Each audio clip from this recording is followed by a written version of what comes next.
envie de vous poser une dernière question. On a parlé de la crise de la justice. Moi, depuis que je fais mes études, on me parle de la crise de la justice. Et n'avez-vous pas le sentiment que la sous-dotation de l'autorité judiciaire n'est pas un trait caractéristique de la France et le signe de ce que finalement la justice y occupe une place assez mineure dans l'ordonnancement social? Bon, c'est un peu pessimiste. Mais... Moi, j'en suis un peu persuadée. Je dirais qu'il y a une méfiance vis-à-vis de la justice depuis l'Ancien Régime. Il est quand même interdit aux juges de rendre des arrêts de règlement. D'un autre côté, le juge doit statuer sous peine de déni de justice. Il y a un moment donné, on a parlé de gouvernement des juges, de judiciarisation de la vie politique. Je pense qu'il y a une grande méfiance vis-à-vis des juges, mais l'arrivée de ces 30 dernières années du droit européen a eu comme conséquence que le juge est devenu créateur du droit et avec des sources de droit qui sont pas que des sources de droit national. Et je pense que ça a fondamentalement changé au sein des institutions la place de la justice, puisque j'ai vécu toute cette période dans les années 2000 où le management est vraiment arrivé dans les juridictions. On nous demandait de tout évaluer en stock, en délai, une vision extrêmement comptable de la justice. Donc là, c'était le versant service rendu au public.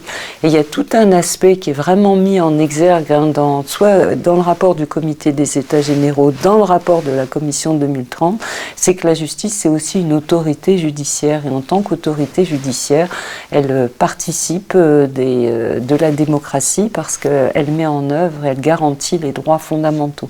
Et je pense que par rapport à ça, quels que soient les États, la justice occupe au XXIe siècle une place tout à fait fondamentale.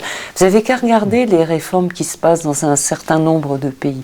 La première réforme que l'on fait, c'est enlever des pouvoirs aux cours suprêmes, enlever des pouvoirs au Conseil supérieur de la magistrature. Pardon, mais là vous parlez des démocraties ou vous parlez de régimes autoritaires ?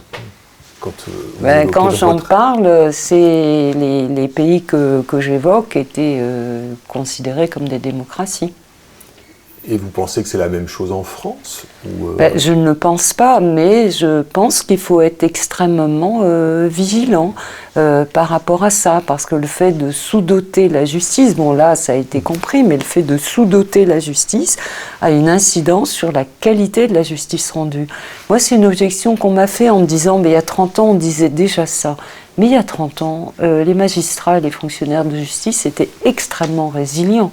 C'est-à-dire que ma génération et les générations jusqu'à il y a peu de temps ont accepté énormément de sacrifices et je pense que c'est ça qui est en train de changer. Et quand on voit cette tribune qui a été signée quand même par 7000 magistrats, fonctionnaires de justice, avocats ou peut-être plus, pour moi c'est un signe des temps.